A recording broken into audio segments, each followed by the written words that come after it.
Wednesday, 17th of December, 2003. The Old Bailey, London. A young man is taken down from the dock of that most famous of criminal courts. A crowd outside shares a collective sigh of relief, but also a melancholic sadness and anger for the two young victims of this man. Two wee girls that met a most disgusting and horrifying fate. Today, Descent into Darkness explores a story that shocked and saddened the entirety of Britain in the Soham murders, Holly Wells and Jessica Chapman. Background. The small Cambridgeshire town of Soham has not been a stranger to drama and tragedy before. During the Second World War, an ammunition train had caught fire, leading to a catastrophic explosion, only mitigated by the quick and heroic actions of the locomotive crew and signalmen, who were able to detach the flaming vehicles from the rest of the train. Certainly a topic for another video. But from that time to this, the town had maintained a calm and pleasant life. That is, until a most disgusting monster moved to the area. Best friends Holly Wells and Jessica Chapman were born on the 4th of October and the 1st of September 1991, respectively. Both had attended their local school, the St. Andrew's Primary. For my US viewers, a primary school is the equivalent to a grade school. The two girls were completely inseparable, both at school and out of it. Two girls in the prime of their childhood and loving life. Jessica had gone on holiday with her family to Menorca a short time before their disappearance, and had bought a present for her friend for when she got back home, a silver-coloured necklace with a shiny letter H as a pendant. Ian Kevin Huntley was born on the 31st of January 1974 in Grimsby, at that time a large fishing port on the banks of the River Humber in Lincolnshire.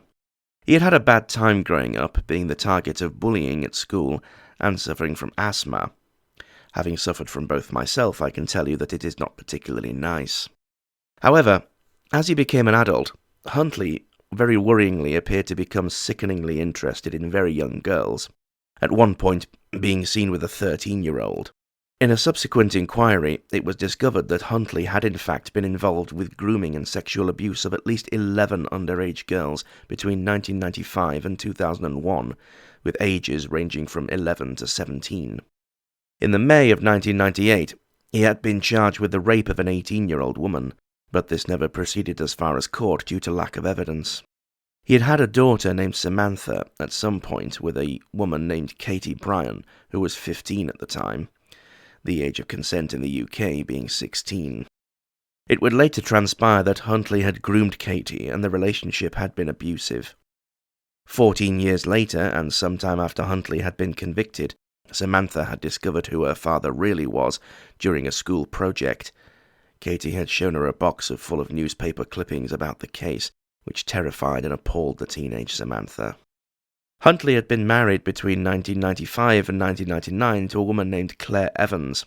He had actually left her within days of their wedding, but refused to sign the divorce paperwork for 4 years. Once again, he had been abusive towards her. In an interview given after his conviction, another former girlfriend, Rebecca Bartlett, said of Huntley's nature, "When he were telling me to do things, I used to do 'em because I was scared. When I thought I was pregnant to him, he punched me in the stomach and I went flying on the bed, and that's when I thought to myself, I shouldn't be here." Sadly, none of his violent history was ever known to the police before the investigation. Huntley had moved to Soham in late 2001 with his then-girlfriend, Maxine Carr, where he'd got a job as a caretaker at St. Andrew's Primary School.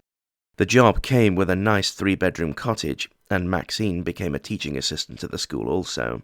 An awful oversight occurred when the school's headmaster admitted that he didn't bother to check out Huntley's references. Once again, Huntley had been highly abusive towards Maxine, constantly wanting to know where she was and what she was doing, and would berate her, accusing her of sleeping around, calling her a slut and other forms of controlling abuse. The fateful events. At 11:45 on the morning of Sunday the 4th of August 2002, Jessica Chapman had left her house on Brook Street to go around to Holly's house in Red House Gardens for a family barbecue and to give her the necklace that she had bought her on holiday. They both posed for a photograph wearing football shirts of their favourite team, Manchester United. They had left the house in the mid-afternoon, early evening to buy sweets, and this is when they had been seen by Huntley. He lured them inside, perhaps with the promise of seeing Maxine, although in reality she was not at home at the time. She was back home in Grimsby visiting family. That very afternoon, he had spoken with her on the phone, accusing her of cheating on him whilst she was away. Perhaps this was the spark that drove him to do what he did. I was unable to find out exactly what happened once the girls were inside the house, but given Huntley's proclivities for underage girls, perhaps that is for the best. Huntley claimed that Holly had died by accident by falling and hitting her head on the bathtub, and that he had then killed Jessica out of panic and desperation, although this story changed a couple of times throughout his questioning and trial. However, the pathologist put the most likely cause of death for both girls as asphyxiation. By 2000 hours, with still no sign of the girl's return, Holly's mother raised the alarm. It was highly out of character for them to have been gone for so long. Investigation and manhunt. The sudden disappearance of the two girls very quickly spread throughout the community of Soham, with hundreds of people readily volunteering to assist in the search, going out at all hours dressed in hiking boots and armed with torches.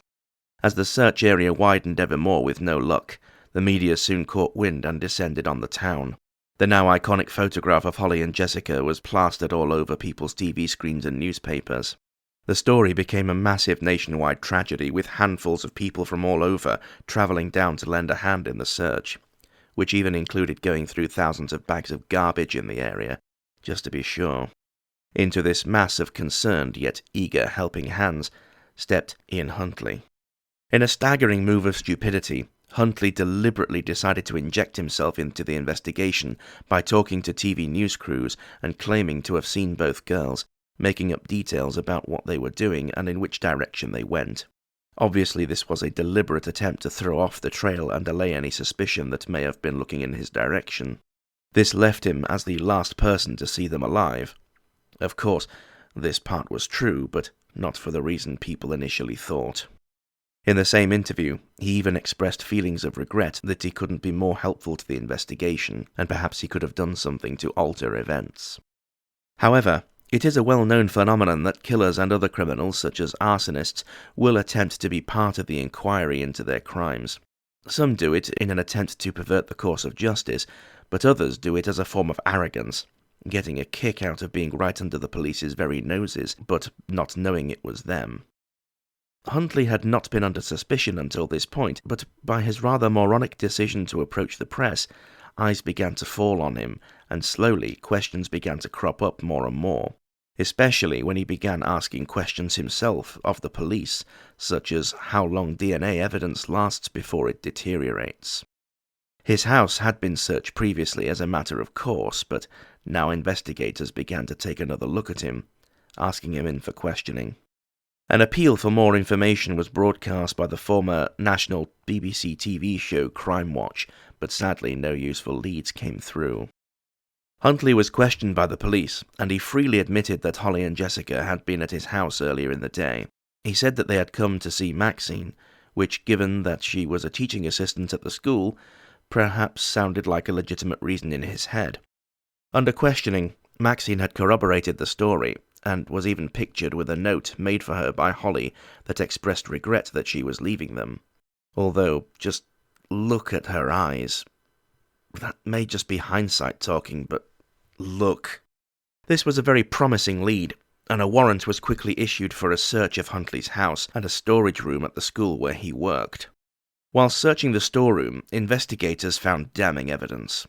The half-burned remnants of the girls' clothes and shoes, most notably the two Manchester United football shirts that they were wearing in the famous photograph. All the partially burned clothing had his hair on them as well. This was more than enough to arrest and formally charge both Huntley and Carr on the 17th of August. Huntley was held at Rampton Secure Hospital pending a psychiatric evaluation. A little after midday, on the same day that Huntley and Carr were arrested, the bodies of Holly and Jessica were found, 13 days after they had disappeared. A gamekeeper named Keith Pryor and his friends Adrian Lawrence and Helen Sawyer made the shocking discovery when he saw the decomposing bodies of both girls dumped in a shallow drainage ditch about 10 miles from Soham, near the grounds of RAF Lakenheath.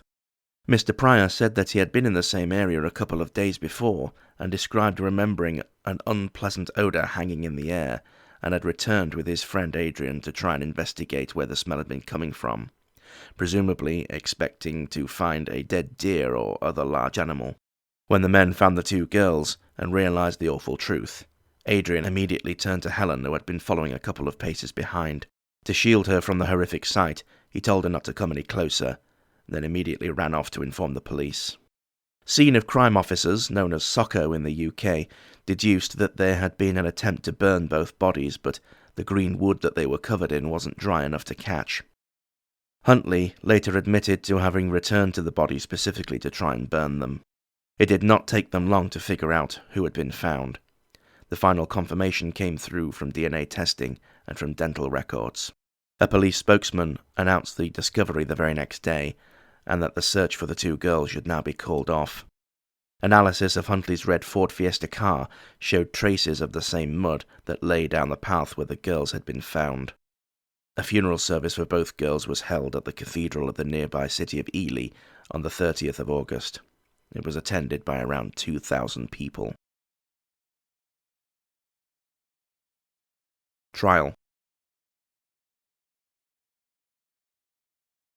On the 5th of November 2003, Huntley pleaded innocent to the 2 charges of murder, which then triggered a full trial.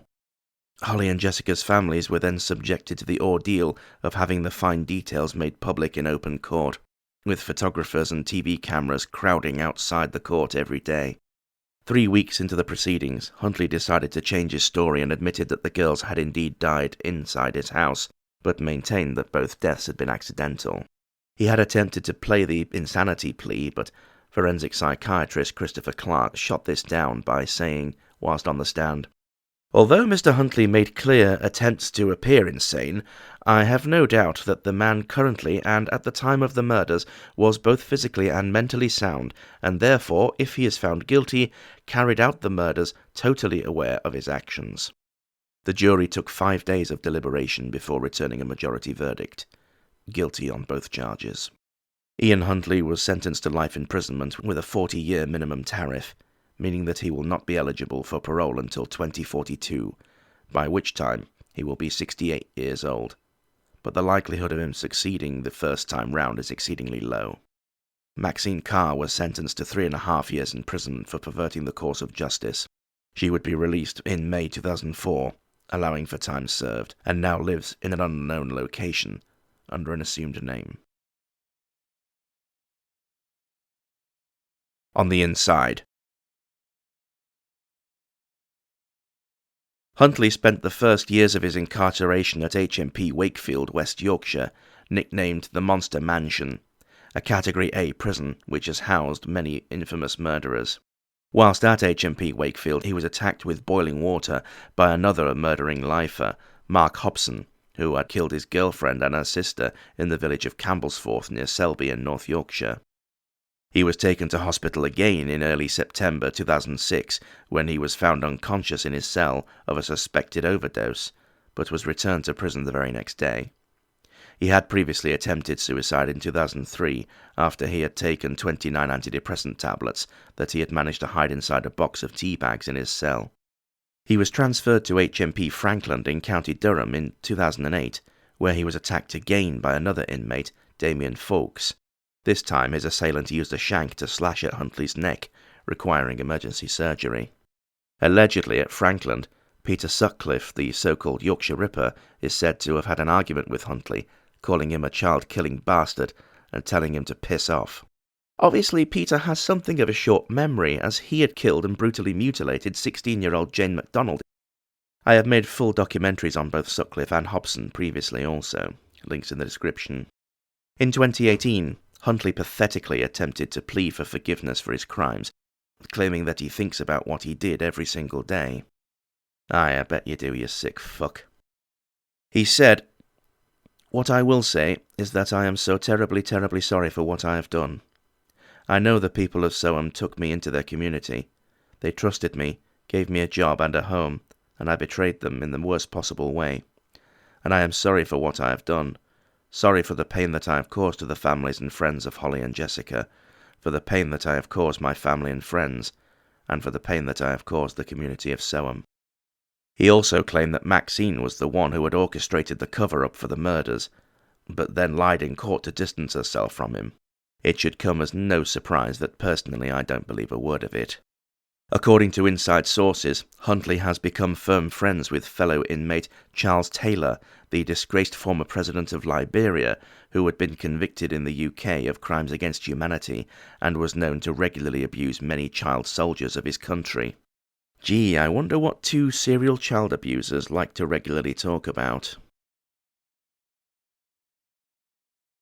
Legacy. This is a case I remember all too well. Although I was 5 years older than the girls at the time, I remember being thoroughly shocked by it. The murder of children is always a highly emotive topic, but thankfully is a rare one in Britain, despite one or two high-profile cases here and there. I remember the constant media coverage of the search and final moments when they were discovered so very clearly. There was a deep, palpable shame around Grimsby, my hometown, when it was announced that Huntley had been charged with the murders. I had never heard of him, but there were people who had, and it was a terrifying thought to know that this town could have produced such a person. And even more terrifying was the thought that he could well have committed some other crimes whilst he was still here, as well as those already found out. It is stories like these that should remind us all of the supreme importance of safeguarding children, both your own and others. There are individuals out there, I hesitate to class them as people, who would seek to do them great harm, both physically and psychologically. These sorts do not deserve any sympathy or consideration. They are sick and they cannot be cured or rehabilitated. I have met enough of them whilst I worked in probation to know that. They were always the ones most likely to be recalled to prison for violating the terms of their release. More often than not, they will always find a way to reoffend. And yes, one can easily make the argument that they should never be released in the first place, and I for one would be the first name on the top of the list of those that agree with this sentiment.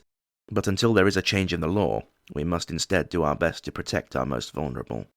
It is our duty, and one that everyone should be actively on board with. When one considers the impact on the victims, you can never be too careful. I should further point out that whilst there is an emphasis on so-called stranger danger, children are actually far more likely to fall victim to someone already known to them, taking advantage of their implicit, trusting nature. A 3-part dramatization of the events from Maxine Carr's perspective has just been released and is currently on Netflix, and I can recommend you give it a watch. Ian Huntley was a disgusting predatory paedophile who murdered 2 children to keep them from telling on him. His sick urges led him to commit one of the most horrid crimes imaginable, and it appears it was not the first time that he had shown his true colours either. Maxine Carr was prepared to lie to save Huntley's skin, and she was rightly punished for that. Although some may attempt to argue that she was also the victim in some way, this does not explain why she still went through with it. She was in a police station, safely away from him. She could have told the truth as to what kind of person he was, and the police would have kept him away from her. She chose not to. Whether she had been coerced by Huntley or not, that is unforgivable. Who knows what full and happy lives Holly and Jessica could have gone on to lead by now, had they been allowed to. What amazing life experiences they could have had, all to be snuffed out by a dirty, depraved, and loathsome creature. I hope Ian Huntley lives the rest of his pitiful life in constant fear of his fellow inmates, and that Maxine Carr, wherever she now lives, is always haunted by the shadows of the lie she told. Both deserve nothing less. And in closing, I would like to say, may the souls of Holly and Jessica forever rest in everlasting love and peace. Fly high, you 2 little angels.